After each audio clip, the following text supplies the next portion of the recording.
Дань уважения!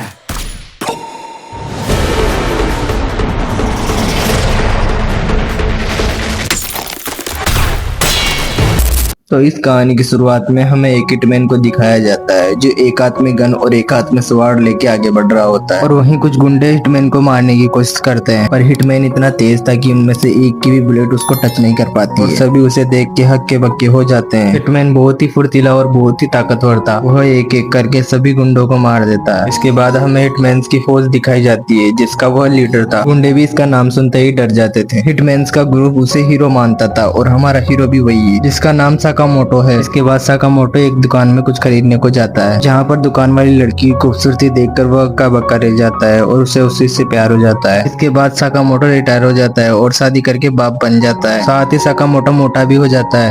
इसके बाद हमें अलग सीन दिखाया जाता है जहाँ पर एक लड़का साकामोटो की दुकान के सामने खड़ा होकर बड़बड़ा रहा होता है। इसके बाद हमें साकामोटो की दुकान का सीन दिखाया जाता है जहाँ पर एक छोटा लड़का साकामोटो को इम्प्रेस करने की कोशिश करता है ताकि उसे फ्री में जूस मिल सके। साकामोटो की वाइफ भी वहीं खड़ी थी। वो कहती है ये लड़का रोज आजकल दुकान में आता है, पर साकामोटो इसका कोई खास जवाब नहीं देता। वो सिर्फ उस लड़के को देख रहा होता है जिसका निशाना गलत लग जाता है। फिर वो लड़का अपनी स्टिक लेने के लिए नीचे झुकता है। तभी दुकान में एक ग्राहक की एंट्री होती है और वहाँ उस लड़के के बैग में से बुक्स और इंक बाहर निकल जाती है जो सीधा उस ग्राहक की पेंट पे लगती है, जिससे वो कस्टमर बहुत ही नाराज होता है और उस बच्चे को उठा लेता है। ये सारा दृश्य साकामोटो पास में बैठकर देख रहा होता है और जैसे ही वो कस्टमर उस बच्चे को पंच मारने वाला होता है तभी साकामोटो उसका हाथ पकड़ लेता है और एक पेन लेकर उस कस्टमर की गर्दन में घुसा देता है। परंतु ये सिर्फ साकामोटो की सोच थी। ये सारा दृश्य पास में बैठा एक लड़का देख रहा होता है। ये वही लड़का होता है जो साकामोटो को ढूंढते हुए उसकी दुकान के बाहर खड़ा होता है। वो साकामोटो से कहता है कि तुम उस कस्टमर की गर्दन में पेन घुसाकर उसे मारने वाले थे। दरअसल वो लड़का बहुत ही टैलेंटेड था। वो लोगों की सोच पढ़ सकता था। इसके बाद साकामोटो उस लड़के को पंच करते हुए इमेजिन करता है। इससे सामने वाला लड़का घबरा जाता है और अपना परिचय देता है। वो अपना नाम सिन बताता है और कहता है कि मैं वही हूँ जो आपके ग्रुप में हुआ करता था। इसके बाद सिन और साकामोटो आपस में बात करते हैं। सिन साकामोटो को उसकी पुरानी लाइफ के बारे में याद दिलाता है और कहता है कि आप क्या हुआ करते थे और क्या बन गए। गुंडे डरते थे आपसे, पर साकामोटो को एक जूं तक नहीं रेंगती। वो शांति से बैठ के अपने नूडल्स एंजॉय कर रहा होता है। जब साकामोटो कोई रिस्पॉन्स नहीं कर रहा होता है तो सिन अपनी जेब से सिगरेट निकाल के पीने लगता है और जैसे ही वो आग लगाने वाला होता है उसकी सिगरेट कट के नीचे गिर जाती है। ये सब साकामोटो ने किया होता है और वो दिखाता है कि इधर नो स्मोकिंग का बोर्ड लगा हुआ है। परंतु सिन तो कुछ और ही सोच रहा होता है। दरअसल वो सोच रहा होता है कि साकामोटो इतना मोटा होने के बाद भी इतना फुर्तीला कैसे है। कहीं वो ये तो नहीं दिखाना चाहता कि वो मोटा होने के बाद भी मुझे हरा सकता है। तभी पास ही से एक आवाज आती है और कोई साकामोटो को पुकारता है। सिन और साकामोटो दोनों का ध्यान उस तरफ जाता है।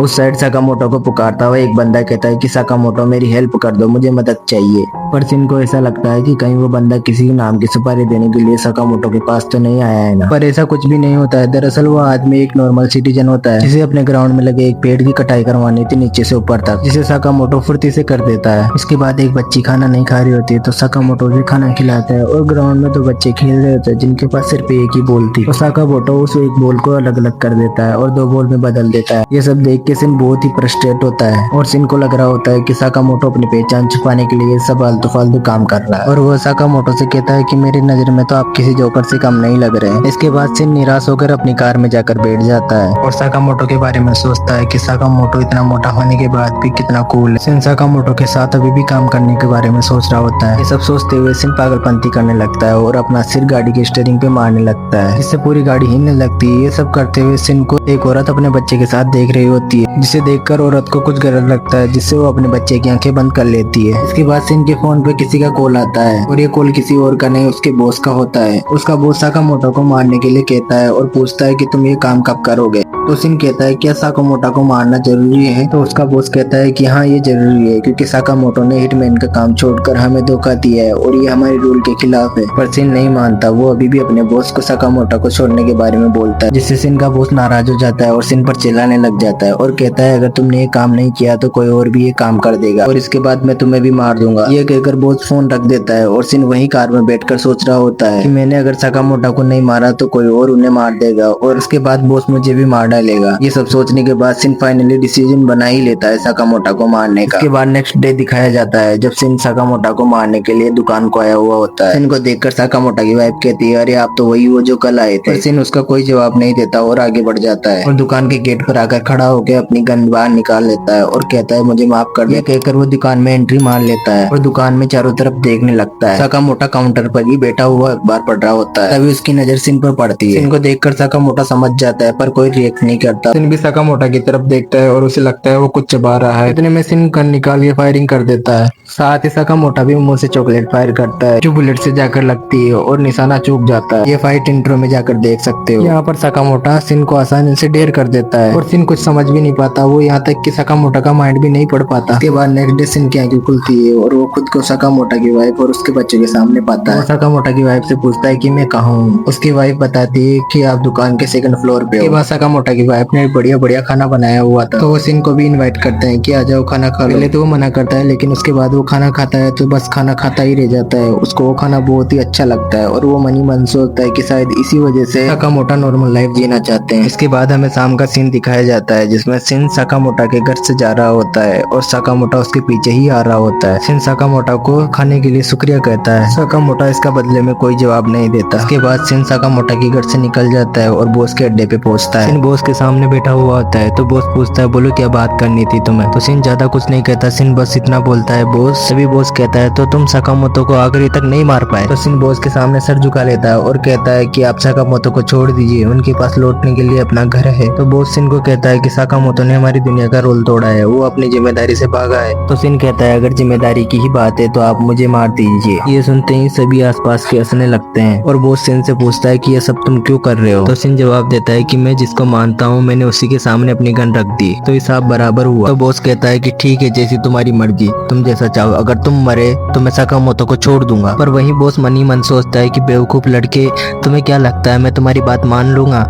तुम मर जाओ, तुम्हारे मरने के बाद मैं साकामोटो को मार दूंगा। इतने में सिन बॉस के सामने गन रख देता है और कहता है मुझे तुमसे यही उम्मीद थी, तुम इससे ज्यादा कर भी क्या सकते हो। दरअसल सिन ने बॉस के मन की बात पढ़ ली थी। बॉस सिन को मारने का ऑर्डर दे देता है और दूसरी तरफ हमें साकामोटो का घर दिखाया जाता है जिधर साकामोटो गाने सुन रहा होता है और साकामोटो अपने यंत्र में चाबी डालता है और कुछ कोडिंग करता है जिससे साकामोटो की दुकान में परिवर्तन होने लगता है और वो गन गोदाम बन जाती है। इसमें चारों तरफ बस गन ही गन दिखती है। इसमें से साकामोटो एक गन उठाता है और रिलोड करके यहाँ से निकल जाता है। अब हमें दूसरा सीन दिखाया जाता है जहाँ पर सिन गोदाम में गुंडों से लड़ रहा होता है और एक एक करके सबको धूल चटाता रहता है क्योंकि वो गुंडों की प्लानिंग पहले से ही समझ जाता है। पर सिन के पास अब आखिरी मैगजीन बचती है तो सभी गुंडे मिलकर सिन को चारों तरफ से घेर लेते हैं और सिन के पैर में भी गोली लग जाती है। गुंडे सिन को मारने ही वाले होते हैं पर तभी वहाँ पे साकामोटो की एंट्री हो जाती है। यह देखकर सिन चौंक हो जाता है। साकामोटो एक एक करके सबको ढेर कर देता है। उसे देखकर बॉस भी घबरा जाता है। साकामोटो की स्पीड इतनी तेज थी कि वो भागकर बॉस की गन की नली को बीच में से काट देता है और बॉस को भी चाकू से वहीं ढेर कर देता है। ये सब देखकर सिन हक्का बक्का रह जाता है। फिर सिन साकामोटो से पूछता है कि आप यहाँ पर कैसे पहुंचे। तो साकामोटो बताता है कि मैंने तुम्हारी गन में चिप लगा दी थी। तो सिन समझ जाता है कि ये उन्होंने तब लगाई थी जब मैं बेहोश हुआ था। साकामोटो बहुत ही चतुर है। इसके बाद सिन कहता है कि मैंने डिसाइड कर लिया है, मैं आज रात ये शहर छोड़कर चला जाऊंगा और कभी वापस नहीं आऊंगा। तभी साकामोटो सिन के मुंह पे ड्रेस फेंक कर मारता है और कहता है कि तुम मेरी दुकान में काम करने लग जाओ, 1 घंटे के 800 यूरो दूंगा और ओवर टाइम का एक्स्ट्रा भी दूंगा। सिन साकामोटो की बात मान लेता है और दुकान में काम करने के लिए तैयार हो जाता है। तो यहीं तक थी आज की ये वाली वीडियो। आपको वीडियो जरा भी अच्छी लगी हो तो प्लीज लाइक एंड सब्सक्राइब करना और इस वाली वीडियो का सेकंड पार्ट भी चाहिए तो कमेंट में जरूर बताना।